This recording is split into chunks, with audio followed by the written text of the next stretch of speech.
France की क्रांति topic है। फ्रांस की क्रांति क्या थी? तो फ्रांस की क्रांति 1789 में हुई। जो फ्रांस की क्रांति थी वो 1789 में हुई और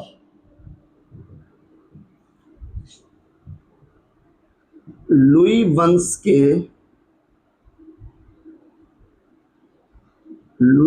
के शासन का अंत हुआ।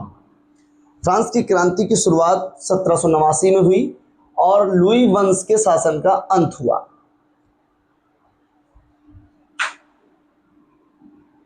वहां पर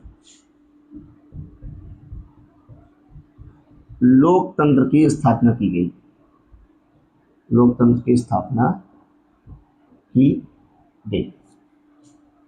तो देख लेते हैं कि फ्रांस की क्रांति क्या थी। तो फ्रांस की क्रांति 1789 में हुई और वहां पर जो लुई वंश का शासन था उसका अंत हुआ और लोकतंत्र की स्थापना की गई।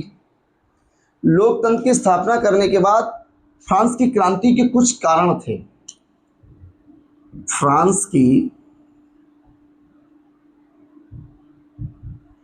क्रांति के मुख्य कारण, नंबर 1, अयोग्य शासक।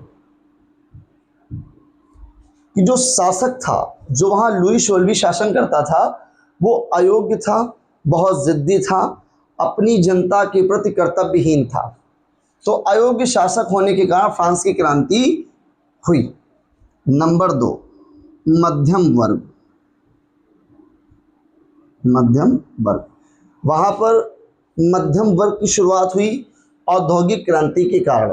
तो डॉक्टर, वकील, अन्य प्रकार के काफ़ी सारे लोग वहां आने लगे और काम को करने लगे। नंबर 3,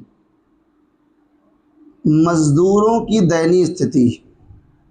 मजदूरों की दयनीय स्थिति। मजदूरों को जितना काम कराया जाता था उतना धन नहीं दिया जाता था। तो मजदूरों की जो स्थिति थी वो बहुत ही दयनीय थी।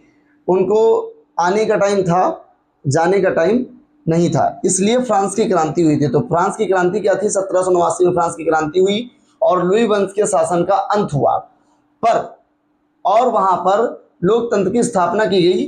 फ्रांस की क्रांति के मुख्य कारण थे, नंबर 1, अयोग्य शासक का होना, नंबर 2, मध्यम वर्ग का उदय होना, नंबर 3, मजदूरों की दयनीय स्थिति। कंप्लीट।